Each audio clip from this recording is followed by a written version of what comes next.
E em processos, treinar a mente é tão importante quanto treinar o corpo, né? Treinar a mente é de extrema importância. Ler, se dedicar à leitura de algum tempo, se dedicar a alguma atividade mental, se dedicar ao estudo da observação da mente, de como ela funciona. E mais do que isso, né, a partir da mente, você trazer conceitos para dentro de você que vai te livrar e te libertar de prisões que nós mesmos nos colocamos internamente, né? Isso é de extrema importância, é mais do que a promessa de vou te dar 5 chaves para ser próspero. Não, não vou te dar 5 chaves para ser próspero. Se você está procurando isso aqui, você está no lugar errado. Aqui é conversa mesmo, né? Tipo, é bate-papo, é treino mental mesmo. É falar das minhas experiências e dos livros que eu leio, e dos livros que eu gosto de ler. E sim, está me fazendo muito bem. E sim, está mudando a minha vida. E sim, coisas incríveis estão acontecendo.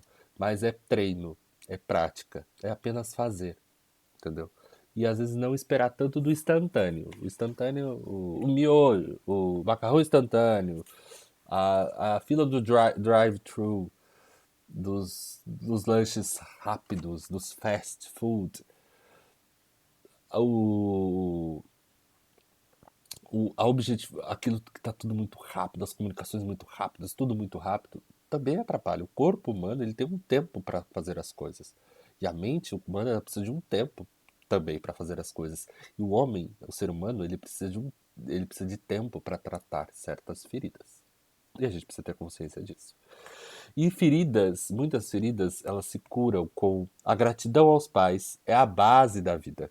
Eu já diria um dos mandamentos de Deus: honrar pai e mãe para que te prolongue os dias na terra. Durante o período de cassação do mestre Masaharu Taniguchi, nós preletores vivemos um intenso dilema. Muitos boatos carregaram de boca em boca e houve até quem achou que a Seishonoye seria dissolvida. Tínhamos de tomar o máximo cuidado ao palestrar, porque, se fizéssemos alguma referência à cassação, poderiam suspeitar que o mestre é que nos orienta a mencioná-la, o que prejudicaria ainda mais. O motivo da cassação foi um equívoco que cometeram ao considerarem suas atividades literárias no período da guerra como ultranacionalistas. Ele foi então proibido de escrever sobre qualquer assunto referente aos problemas da época, devendo limitar-se aos assuntos estritamente religiosos.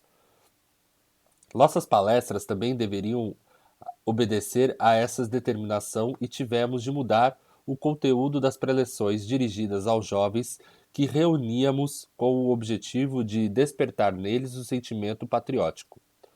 Fui educado no, peri- foi edu- Fui educado no período anterior à guerra e aprendi tanto em casa quanto na escola a valorização da nossa pátria e a respeitar o imperador, pois meu pai era militar. Apesar disso, intimamente havia algo que não me convencia totalmente.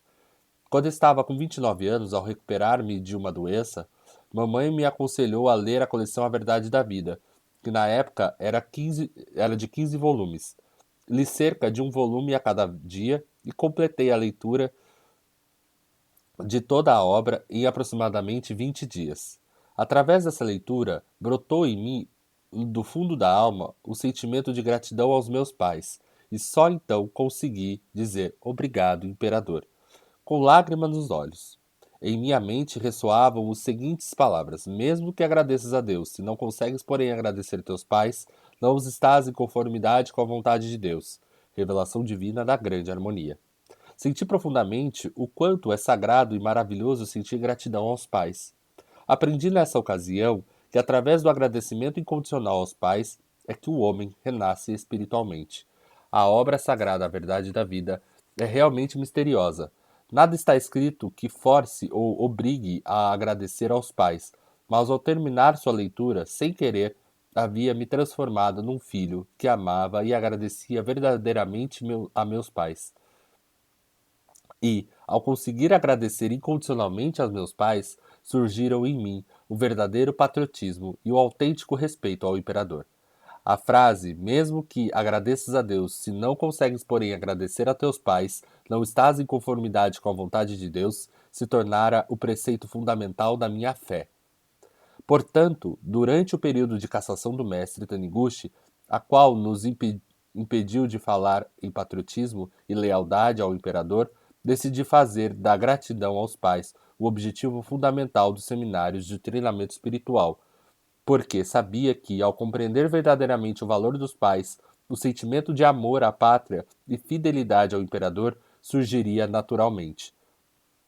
Passei a falar sempre da minha experiência de vida, contanto que, ao ler a verdade da vida, consegui agradecer realmente aos meus pais. E, mesmo sem querer, vertia lágrimas ao narrar sobre o desenvolvimento espiritual que me levou a agradecer do fundo da alma aos meus pais. Os participantes também começaram a chorar e repetiam: Papai, mamãe, muito obrigado. A vida relatando que eu aprendera através da verdade da vida que a maior felicidade de um filho é amar incondicionalmente os pais e agradecer-lhes do fundo do coração. Os jovens que estavam com a mente repleta de revolta aprendiam a agradecer aos pais e se transformavam, renascendo como maravilhosos filhos de Deus. Mesmo que agradeças a Deus, se não consegues, porém, agradecer a teus pais, não estás em conformidade com a vontade de Deus. Estas sagradas palavras foram, por longo tempo, os ensinamentos básicos dos seminários de treinamento espiritual para os jovens. E até hoje enaltecemos a gratidão aos pais. No início, os seminários de treinamento espiritual eram destinados especificamente a jovens, mas a cassação do mestre e o desejo dos adultos de também participarem fez com que os programássemos os chamados seminários gerais, ampliando a faixa etária dos participantes. Tem uma oração que eu faço sempre. Agradecer aos pais é fantástico, tá? Liberta de muitas coisas, muitas questões, muitos problemas que a gente carrega na nossa vida. Quando a gente entra no fato de agradecimento aos pais e a gente agradece eles, a gente percebe que pai e mãe não têm dívida com o filho. Porque o pai e a mãe deu o maior bem que aquele ser humano pode ter, que é a vida. Então ninguém tem dívida com quem te dá vida. E então, e a gente começa a resolver muitas questões. Muitas questões de falta, muitas questões de carência. E muitos dos nossos comportamentos estão baseados nas nossas carências, nossas faltas, sentimentos de falta, sentimentos de não pertencimento, vários desses sentimentos. E quando a gente consegue quebrar e dissolvendo, né, e praticando a gratidão aos pais, sabendo que eles são quem são, mas eles me deram a vida, ó, valeu a pena. Vale a pena agradecer. E tem uma oração do Bert Hellinger, que é Oração aos Antepassados, que é assim: Gratidão, queridos pais, avós e demais ancestrais, por terem tecido o meu caminho. Imensa gratidão pela imensidão de seus sonhos, que de alguma forma são hoje minha realidade. A partir deste ponto e com muito amor, dou luz à tristeza que houve nas gerações passadas, às partidas prematuras, dou luz à raiva, às partidas prematuras, aos nomes não ditos, aos destinos trágicos. Dou luz à flecha que cortou caminhos e tomou a calçada mais fácil para nós. Dou luz à alegria, às histórias repetidas várias vezes. Dou luz ao não dito e aos segredos de família. Dou luz às histórias de violência e ruptura entre casais, pais e filhos, e entre irmãos, e que seja o tempo e o amor que volte a unir. Dou luz a todas as memórias de limitação e pobreza, a todas as crenças desestruturantes e negativas que permeiam o meu sistema familiar. Aqui e agora semeio uma nova esperança, alegria, união, prosperidade, entrega, equilíbrio, ousadia, fé, força, superação, amor, amor e amor. Que todas as gerações passadas e futuras sejam agora, nesse instante, cobertas com um arco-íris de luzes que curem e restaurem o corpo, a alma e todos os relacionamentos. Que a força e a bênção de cada geração alcance sempre e inunde sempre a geração seguinte. Assim seja, e assim. Essa oração foi muito interessante que eu fiz ela durante o meu propósito de quaresma, eu fiz ela todos os dias. E na semana da Páscoa, na Sexta-feira Santa, eu, eu acordei e falei assim, eu preciso rir. Eu preciso rir, preciso dar risada. Eu botei umas comédias. Aí eu comecei a assistir comédia.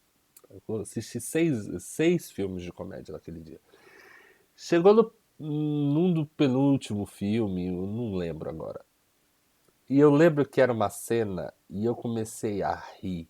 E eu comecei a rir. E ao mesmo tempo veio um choro. Eu tava adoecido, eu tava com uma amidalite muito agressiva, né? Fazia muitos anos que eu não tinha amidalite. Eu deitei na minha cama em posição fetal e eu comecei a chorar e rir, e chorar, chorar, chorar, chorar, chorar. E eu tive um processo catártico naquele dia. E o que eu mais achei engraçado foi que eu percebi o quanto muitos dos meus comportamentos e muitas das minhas ações e muitas das minhas relações eram baseadas em cima de carências e faltas, de sentimentos de abandono. E como isso foi se repetindo e como isso fez eu me relacionar com as pessoas. E, e aquilo foi libertador para mim, porque clareou uma dor algo dentro de mim que eu não, que eu sabia, provavelmente sabia que existia, porque eu achava estranho, né? Eu já estava me incomodando com certos comportamentos, mas existia uma busca e um desejo de resolver aquilo. Hoje, aí eu mandei logo depois eu mandei uma mensagem pro meu pai e falei assim: "Pai, obrigado pela vida, mas eu vou continuar como seu filho, te achando imperfeito, te achando que você errou um monte de coisa. Vou continuar mas num bom humor." Aí meu pai riu e falou: "Ai, filho, eu te amo muito." Eu falei: "Eu sei, mas tem coisa que eu não vou conseguir resolver agora. E tá tudo bem. Mas o que é o mais importante foi o que eu disse pra ele: eu te amo muito. Te amo muito. E obrigado por ter me dado a vida. Obrigado por ter lutado pela minha vida. Obrigado por ter persistido que eu viesse ao mundo de alguma forma." E, e eu consegui olhar para minha dor em relação aos meus pais, as faltas, as carências, as dores que eu carrego em relação a eles, de uma forma cômico. De, e não mais como o coitadinho, mas eu falei: "Ah, eu tenho isso mesmo. E agora que aprenda a lidar. E que a bagunça comece."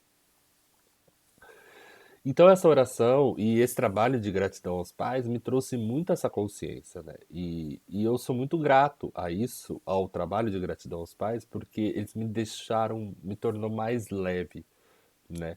É como se fosse dentro de uma grande porta, existem várias fechaduras, aquela fechadura eu destravei. Tem outras agora que eu preciso trabalhar para que eu acesse plenamente a presença. E então Grati... Tanto que aqui, ó, tá vendo? Esse aqui é o altar dos meus antepassados. Aqui são os meus avós, paternos e maternos, os meus pais e o meu irmão, que ele é mais velho do que eu. Meu irmão mais velho. Então são os meus antepassados. Eu agradeço a eles todos os dias. Eu paro ali, eu tenho oração ali, ó. Eu faço. Obrigado, obrigado, obrigado. Vocês são maravilhosos. E foi nesse processo eu criei um altar dos antepassados e esse altar me ajuda e me ajudou a clarear a minha mente.